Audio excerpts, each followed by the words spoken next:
नमस्कार। नई परख के राष्ट्रीय मुद्रा कार्यक्रम में आपका स्वागत है। हमारे साथ प्रोफेसर अभय कुमार दुबे हैं, रोज की तरह ही, और हम इनसे देश की राजनीति के बारे में एक हम्म, समझ बनाने की कोशिश करेंगे, इनसे कुछ सवाल करेंगे। अभय सर नमस्कार। नमस्कार। आज इंडिया अलायंस की चौथी बैठक हुई नई हम्म, दिल्ली में, हम्म, और इसमें कुछ बातें सूत्रों की तरफ से आई, कुछ हम्म। बातें खड़गे साहब ने कही। कुल मिलाकर आपको क्या लगता है कि इस बैठक से विपक्षी राजनीति को कोई दिशा मिलती हुई नजर आ रही है? देखिए, मुझे तो ये लगता है कि ये लोग एकता करना तो चाहते हैं और बार बार उसका इरादा भी व्यक्त करते हैं, बार बार एक जगह पर बैठते भी हैं, लेकिन इनकी एकता हो नहीं पा रही है। और क्यों नहीं हो पा रही है, इस पे मैं चकित हूं। भाई, अगर ये एकता करना चाहते हैं, इसका मतलब ये है कि इन्हें लग रहा है कि एकता के बिना इनका काम नहीं चलेगा। उसके बाद में ये एकता हो क्यों नहीं पा रही है? आखिरकार अभी तक ये क्यों नहीं तय हो पाया कि जो विपक्ष का मोर्चा होगा उसका ढांचा कैसा होगा? क्या वो राष्ट्रीय जनतांत्रिक गठजोड़ यानी एनडीए जैसा ढांचा होगा उसका, या उसका ढांचा संयुक्त प्रगतिशील गठबंधन यानी यूपीए जैसा होगा ढांचा? कैसा ढांचा होगा? आखिरकार कोई ना कोई तो एक विपक्षी गठजोड़ का एक संगठनात्मक स्ट्रक्चर होगा। वो स्ट्रक्चर निकल के अभी तक सामने नहीं आ पाया है। मुंबई की बैठक में इन लोगों ने कई छोटी छोटी कमेटियां बनाई थी। उन कमेटियों को कई तरह के काम करने थे। उन कमेटियों की क्या रिपोर्ट इस मीटिंग में आई? अगर आई तो उनके ऊपर क्या विचार किया गया? अच्छा, फिर अब इसके साथ में एक बहुत ऐसी बात भी चल रही है कि वहां पर ममता बनर्जी ने खड़े होकर मल्लिकार्जुन खड़गे के नाम का प्रस्ताव कर रख दिया कि उनको प्रधानमंत्री पद का उम्मीदवार घोषित किया जाना चाहिए, और अरविंद केजरीवाल ने खड़े होकर उसका समर्थन कर दिया उनके प्रस्ताव का। लेकिन आधिकारिक रूप से इंडिया गठबंधन के तमाम नेता हैं और जो भी उनके प्रवक्ता की भूमिका निभा रहे हैं, वो सब इस बात से इनकार कर रहे हैं। वो कह रहे हैं कि ऐसी कोई घटना नहीं हुई। इसका मतलब अगर कोई घटना हुई भी है तो उसको वो लोग अभी सबके सामने लाना नहीं चाहते। तो कुल मिला के मैं समझता हूं कि इस मीटिंग में भी कोई खास प्रगति नहीं हुई है। बहुत से काम किए जा सकते थे। मसलन सीटों के तालमेल के लिए कुछ राज्य ऐसे हैं जहां सीटों का तालमेल करना आसान है, और सब लोग जानते हैं कुछ राज्य ऐसे हैं जहां सीटों का तालमेल करना बहुत पेचीदा है, बहुत मुश्किल बात है। तो आप वहां पर क्या कर रहे हैं? उसके लिए आपने कौन सी विधि सोची है, कौन सा मैकेनिज्म तलाशा है आपने? इसी तरीके से आपको इन्हें ये भी देखना होगा कि राज्यों के स्तर पर ऐसी बहुत सी क्षेत्रीय शक्तियां हैं जो छोटी शक्तियां हैं लेकिन चुनाव में प्रभावी साबित होती हैं, और वो जीत हार का फैसला कर देती हैं। इन विधानसभा चुनावों में देखा गया है। तो ऐसी शक्तियों को धीरे धीरे करके इंडिया गठबंधन के, वो भाजपा के साथ भी नहीं है, वो कांग्रेस के साथ भी नहीं है, ऐसी शक्तियों को इंडिया गठबंधन के साथ लाने के लिए क्या किया जाना चाहिए? कुछ बड़ी शक्तियां भी हैं जिनका अभी तक जो जरूरी है कि इंडिया गठबंधन के साथ किसी न किसी रूप में जुड़े, क्योंकि वो भाजपा के साथ भी स्पष्ट रूप से नहीं जुड़ी हुई, जैसे बहुजन समाज पार्टी। उनको अपने साथ लाने के लिए क्या कार्रवाई की जा रही है? क्या मतलब कुछ जो जो क्रिएटिविटी, जिस तरह की नए नए रास्ते खोजने का तरीका आ, सोचा जाना चाहिए था, वो नहीं हुआ जा रहा है। आपको याद कीजिए, जब 2004 में लोकसभा के चुनाव होने वाले थे, तो उससे पहले सोनिया गांधी अपने घर से निकली और उन्होंने सड़क पार की, जो सामने ही रामविलास पासवान का घर था। वो उनके घर में गई।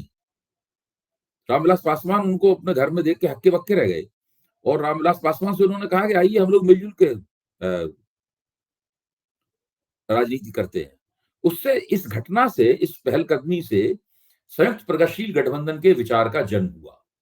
कुछ गठजोड़ चुनाव से पहले हुए और कुछ गठजोड़ चुनाव जीतने के बाद हुए।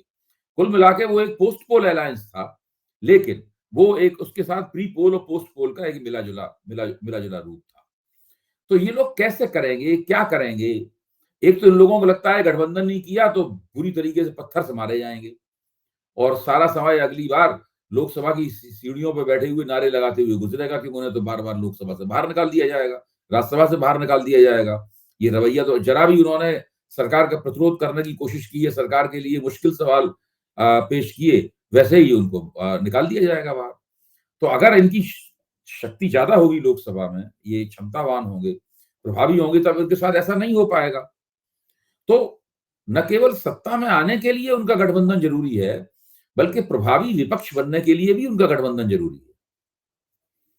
प्रश्न केवल यही नहीं है कि आपको चुनाव जीतना है और मोदी जी को अपदस्थ करना है। मोदी जी को आप अपदस्थ कर पाते हैं कि नहीं कर पाते हैं अलग बात है, लेकिन कम से कम 2024 के चुनाव में करारी टक्कर देना और संसद में अपनी प्रभावी उपस्थिति दर्ज कराना, लोकतंत्र में जो असंतुलन पैदा हो गया है उस असंतुलन को दूर करना, ये सब करना भी बहुत जरूरी है। और मुझे नहीं लगता है कि ये लोग ऐसा करने करने करने के लिए इन्होंने बहुत जितने कदम उठाने चाहिए उतने कदम उठाए। लेकिन क्या आज की बैठक में कुछ सकारात्मक चीजें भी आप देखते हैं? मिसाल के तौर पर ये लोग मिल पाए, मिसाल के तौर पर बहुत सारी चीजें जो है मीडिया में नहीं आई, लेकिन फिर भी एक जो भी नेता बाहर निकले उन्होंने कहा कि हम आगे सही तरीके से काम कर रहे हैं, रैलियां शुरू होंगी, सीटों के बंटवारे की दिशा में हम आगे बढ़ रहे हैं। देखिए, ये सकारात्मकता इनकी हर मीटिंग के बाद दिखाई पड़ी है, इस मीटिंग के बाद भी दिखाई पड़ी है। ये कोई नई बात नहीं है सकारात्मकता। भाई हर बार ये इच्छा तो बहुत बलवती होती है लोगों के अंदर कि भाई विपक्ष, गैर भाजपा विपक्ष की एकजुटता होनी चाहिए। इस बात में कोई मतभेद नहीं है, लेकिन एकजुटता करने का तो एक तरीका है ना। मतलब एकजुटता केवल इच्छा व्यक्त करने से नहीं होगी। एकजुटता करने के लिए आपको एक गठजोड़ बनाना पड़ेगा। उस गठजोड़ का आपने नाम भी खोज लिया है, जो आपके जब आप बैठते हैं उसके पीछे आप बड़े बड़े हरूफों में आपका नाम लिखा हुआ है, लेकिन वो गठजोड़ बन क्यों नहीं रहा है? देखिए 108 दिन बाद ये बैठक हुई है। 108 दिन इन लोगों ने बर्बाद कर दिए हैं पूरी तरीके से। जब विधानसभा चुनाव का माहौल शुरू हुआ था उस वक्त इनके पास तकरीबन 6 महीने थे, आज इनके पास सिर्फ 3 महीने रह गए और अभी एक बैठक हो गई है। अब आप खुद ही बताइए इस बैठक का ठोस नतीजा क्या है? इस बैठक का एक नतीजा ये है कि कांग्रेस ने अपनी तरफ से अपनी पार्टी में एक गठबंधन कमेटी बना दी है। इसमें मोहन प्रकाश है, इसमें भूपेश बघेल है वगैरह, एक कमेटी उन्होंने बना दी है। लेकिन तो कांग्रेस ने बनाई है ये इंडिया गठबंधन। ये कमेटी क्या करेगी? इस कमेटी का जो टर्म, इस कमेटी के टर्म्स ऑफ रेफरेंस क्या है? इसको क्या एजेंडा दिया गया है? क्या ये अन्य दलों से बातचीत करेंगे या जो पेचीदा सीटों के तालमेल में जो पेचीदगी जहां राज्यों में आने वाली है वहां विशेष रूप से काम करेंगे? ये क्या करेंगे उसका ये कोई चीज अभी तक स्पष्ट नहीं है। इंडिया गठबंधन की चुनौती आखिर किन राज्यों में है? क्योंकि आमतौर पे जो आप भी कहते रहे हैं, अधिकांश प्रेक्षक भी इस बात को मानते हैं कि ऐसे कुछ राज्य हैं 4-5 जहां पर कुछ समस्याएं हो सकती हैं। दिल्ली, पंजाब, पश्चिम बंगाल, बाकी सारे राज्यों में तो स्थिति साफ ही लगती है। उत्तर प्रदेश जी। तो ऐसे कौन से राज्य अगर आप देखिए बिहार में पहले से विपक्ष का बहुत बड़ा गठजोड़ बना हुआ है, वहां कोई दिक्कत नहीं होगी। महाराष्ट्र में पहले से ही विपक्ष का एक गठजोड़ बना हुआ है जो कि भाजपा के गठजोड़ से टकरा रहा है, वहां भी कोई दिक्कत नहीं होगी। केरल में भी केरल में जो दोनों गठजोड़ हैं उसमें भाजपा दोनों में से गैरहाजिर है, वहां पे दिक्कत हो सकती है क्योंकि दोनों गठजोड़ों के बीच में ज्यादा से ज्यादा सीटें प्राप्त करने, दोनों ही गठजोड़ों की मुख्य ताकत है सीपीएम और कांग्रेस, वो दोनों इंडिया गठबंधन की सदस्य हैं। तो केरल में भी परेशानी होगी कि वहां सीटों का बंटवारा कैसे होगा। तो इस तरीके से जो जिन जिन इलाकों में सीटों के बंटवारे में दिक्कत होने वाली है उनकी शिनाख्त करके, उनके लिए सबसे समस्या तो वहीं आएगी, उनकी शिनाख्त करके वहां पर काम शुरू कर देना चाहिए, जो कि नहीं होता दिखाई पड़ रहा है। एक और चीज है कि क्या प्रधानमंत्री कौन बनेगा, ये मसला भी कुछ क्षेत्रीय दलों के जो प्रमुख नेता हैं उनके मन में एक शंका पैदा कर रहा है कि अंत में प्रधानमंत्री तो कांग्रेस का ही बनेगा, तो हम थोड़ा पीछे हटके रहें, सुरक्षित रहें, भाजपा के ज्यादा विरोध में ना दिखें। ये भी एक मसला हो सकता है। देखिए जिन क्षेत्रीय दलों को भाजपा पहले से ही मार रही है उनके दिमाग में ये सवाल नहीं होगा। भाई तमिलनाडु में द्रविड़ मुनेत्र कड़गम के दिमाग में ये सवाल नहीं होगा, वो उत्साहित हैं विपक्षी एकता को लेकर, उनके दिमाग में कोई शंका नहीं है, वो कोई प्रधानमंत्री पद के लिए कोई उम्मीदवार देने के लिए तैयार नहीं है, ऐसी उनकी तरफ से कोई पहलकदमी नहीं हुई है। क्योंकि भाजपा का इरादा तो अन्ना द्रमुक के साथ समझौता करने का है जो कि द्रमुक के खिलाफ खड़ी हुई। बीजू जनता दल और भारत राष्ट्र समिति और वाईएसआर कांग्रेस, ये तीनों पार्टियां इससे दूर हैं। वो वहां सरकार चला रही हैं, वो मोदी जी के दाईं तरफ रहना चाहते हैं, बाईं तरफ नहीं आना चाहते मोदी जी के। तो ये उनकी इसलिए वो इस गठबंधन के साथ नहीं आएंगे। लेकिन अगर गठबंधन लोकसभा चुनाव में अच्छा प्रदर्शन करता है और भाजपा की सीटें बहुमत से कम हो जाती हैं, तो वो तीनों एक बार फिर से सोच सकते हैं कि भाई बहुत दिन भाजपा की सरकार चल गई, अब क्यों ना हम जाएंगे, क्षेत्रीय शक्तियों की सरकार बनेगी मिलजुल के, उसमें हमारा हिस्सा ज्यादा होगा, हमारी बात ज्यादा मानी जाएगी। तो वो नए तरीके से सोच सकते हैं। तो क्या आज के दिन में ऐसा लगता है एक संभावना क्षीण या थोड़ी मजबूत सी संभावना दिखती है कि 350 या 400 सीटों पर भारतीय जनता पार्टी के सामने विपक्ष का एक उम्मीदवार हो पाए?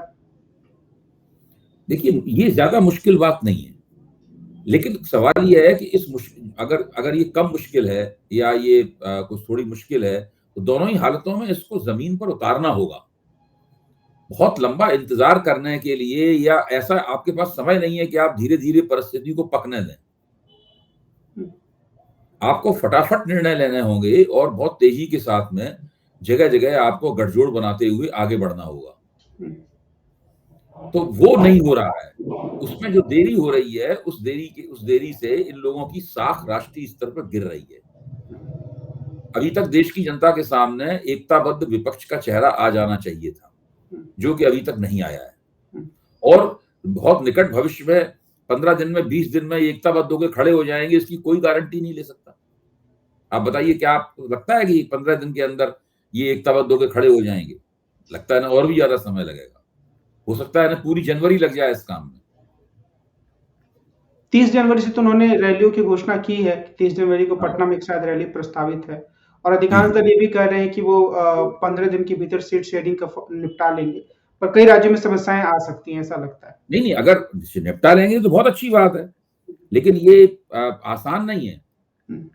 मतलब जैसे ही सीट शेयरिंग के लिए घोषणाएं शुरू होंगी, देखिए सीट शेयरिंग के पहले एक तो जब तक बिल्कुल घटक दलों के बीच में सहमति ना हो जाए तब तक उसकी कोई घोषणा नहीं होनी चाहिए। अगर मान लीजिए किसी क्षेत्र में कोई पार्टी, मान लीजिए समाजवादी पार्टी उत्तर प्रदेश में शक्तिशाली है, तृणमूल कांग्रेस पश्चिम बंगाल में शक्तिशाली है, और राजग जो राष्ट्रीय जनता दल है वो बिहार में शक्तिशाली है, और उन लोगों ने अपनी तरफ से किसको वो कितनी सीटें दे रहे हैं उन्होंने बांट दी और उन्होंने ऐलान कर दिया।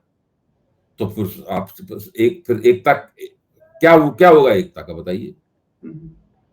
तो वो कौन सा फोरम होगा जहां पे वो जाएं और कहें कि हम देखिए आपको इतनी सीटें देंगे, आपको इतनी सीटें देंगे, आइए पहले इन बातों पे पूरा सहमति कर लें, जो कुछ भी लेन देन होना है, झगड़ा फसाद होना है, ये आपस में हो जाए, उसके बाद हम घोषणा करेंगे। वो कौन सा फोरम होगा? फोरम तो इंडिया गठबंधन को ही मुहैया कराना होगा ना। नहीं तो क्या हम ये कह सकते हैं कि ऐसे फोरम की घोषणा नहीं हुई पर शायद वो बनी हो? ये हो सकता बना हो, लेकिन हम तो वही बात उतनी बात कह सकते हैं जितनी हमें पता है। और जो जानकारी सार्वजनिक जीवन में है, पब्लिक डोमेन में अगर जानकारी नहीं है तो हम उसके बारे में कैसे कह सकते हैं? दूसरे, ये सब लोगों को पता है कि उत्तर प्रदेश में तब तक आप भाजपा का मुकाबला नहीं कर सकते जब तक कि मायावती, अखिलेश यादव और कांग्रेस ये तीनों साथ में नहीं आते, वरना उत्तर प्रदेश में भाजपा का सामाजिक आधार बहुत ही शक्तिशाली है।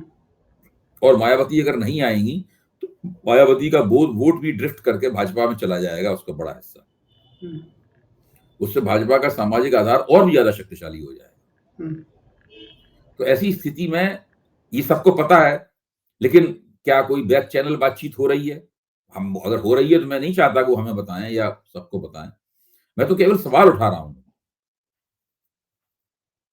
क्या हम ये कम से कम सुनिश्चित रूप से कह सकते हैं कि जो 27 दल या शायद 28 दल जितने भी थे, अब इनमें से कोई टूटकर भाजपा की तरफ नहीं जाएगा या इसकी संभावनाएं भी खुली हुई हैं? इनमें कोई भाजपा की तरफ जाने की कोई संभावना नहीं है। इनमें भाजपा की तरफ जाने की कोई संभावना नहीं है। यहाँ तो इसके अंदर तो लगातार इनको कोशिश करनी चाहिए कि छोटे छोटे और दल इनके इसी छतरी के नीचे आ जाएं।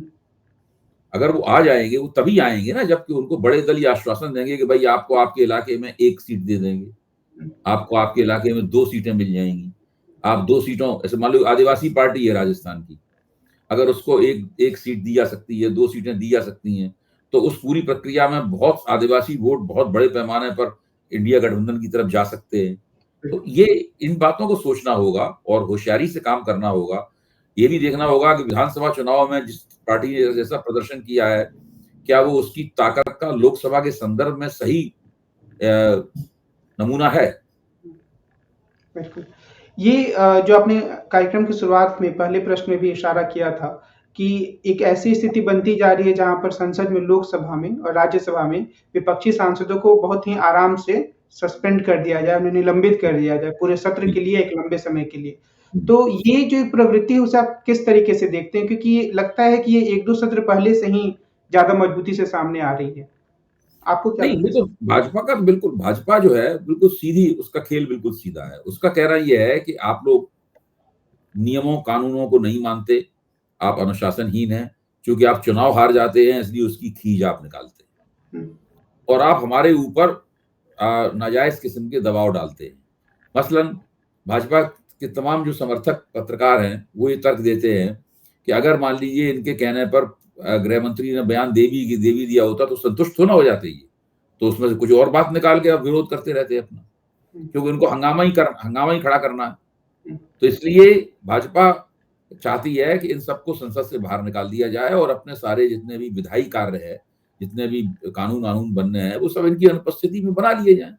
हुँ, ताकि रिकॉर्ड पे आ जाए कि हमने हमने इतना विधायी कार्य किया। ये हुँ, तो अंतिम अधिवेशन है, इसके बाद तो कोई अधिवेशन होगा नहीं। हुँ, अब वोट ऑन अकाउंट वाला होगा, अगर होगा अधिवेशन तो। हुँ, तो और दूसरे, भाजपा बहुत शुरू से ही बहुत ही विपक्ष के प्रति तिरस्कार का भरा रवैया रखती है। जब नरेंद्र मोदी गुजरात के मुख्यमंत्री थे, तो तब भी उनका रवैया वहाँ के विपक्ष के प्रति इसी तरह का था। वो ज़्यादा विपक्ष को गुंजाइश देने में विश्वास नहीं करते थे और वो कोई इस बात की परवाह नहीं करते थे कि इस मामले में उनसे क्या कहा जाएगा। उनका सीधा सिद्धांत है, लोकतंत्र जो है, वो बहुमत का औजार है। लोकतंत्र का मतलब है बहुमत, उनका मानना है। हमको बहुमत प्राप्त हो गया है, अब हम जो मन में आए करेंगे, हमको करने से रोका जाएगा, तो आप लोकतंत्र का उस लिहाज से उल्लंघन कर रहे हैं। हुँ, हम आपको निकाल देंगे बाहर, हम आपको सस्पेंड कर देंगे, हम आपके ऊपर मुकदमा चला देंगे, हम ये कर देंगे, वो कर देंगे, हम बहुमत में हैं इसलिए हमें जो मन में आए करने का अधिकार प्राप्त है, वो हम करेंगे। हुँ। आप जो लोकसभा अध्यक्ष हैं और जो राज्यसभा के सभापति हैं, जगदीप धनखड़ जी, उनकी भूमिका को आप कैसे देखते हैं? आज वो काफ़ी भावुक नज़र आए कि उनकी मिमिक्री एक सांसद कर रहे थे। औ देखिए, उनको चाहिए कि वो उनसे पहले जो पीठासीन अधिकारी हुए हैं, जो भारतीय जनता पार्टी के ज़माने में हुए हैं, ज़रा उनका आचरण देखें। भैरों सिंह शेखावत उपराष्ट्रपति थे और उस लिहाज से वो राज्यसभा के सभापति थे। हुँ, वो भी अ, भारतीय जनता पार्टी की पृष्ठभूमि से ही आए थे। हुँ, आप देखिए भैरों सिंह शेखावत राज्यसभा किस तरीके से चलाते थे। हुँ, बिरला साहब को भी अपने से पहले के जो पीठासीन अधिकारी हैं, उनका आचरण देखना चाहिए। अगर पीठासीन अधिकारी सांसदों को सुरक्षा नहीं दे पाएगा, सांसदों का बचाव नहीं करेगा, सांसद के अधिकारों का बचाव नहीं करेगा, तो पीठासीन अधिकारी किस काम का है? हुँ, ये लोग तो बिल्कुल सरकारी पार्टी के प्यादे की तरह काम कर रहे हैं। हुँ।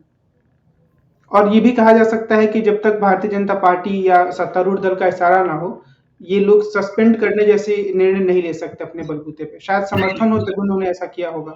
देखिए, अ, ये तो हम लोगों के पास ऐसी कोई जानकारी नहीं है कि उनसे ये कहा गया कि आप ऐसा कीजिए। इनको ज़रूर ये तो बात इन्हें पता है कि इन्हें विपक्ष के साथ सख्ती से पेश आना है हुँ, और विपक्ष को किसी भी किस्म को कोई गुंजाइश नहीं देनी है विपक्ष को। हुँ, ये जो उन्हें एजेंडा मिला है, इस एजेंडे का वो पालन कर रहे हैं। हुँ। आज की बातचीत को हम यहीं विराम देते हैं। कार्यक्रम को खत्म करने से पहले मैं सभी दर्शकों से कहूँगा कि वो हमारे चैनल को नियमित रूप से देखें और इसे सब्सक्राइब भी करें। अभय सर, आज की बातचीत के लिए आपको बहुत-बहुत धन्यवाद। हम कल फिर मिलेंगे और देश की राजनीति से जुड़े कुछ प्रमुख मुद्दों पर प्रोफेसर अभय कुमार दुबे से बातचीत करेंगे। नमस्कार, जी, धन्यवाद। नमस्कार।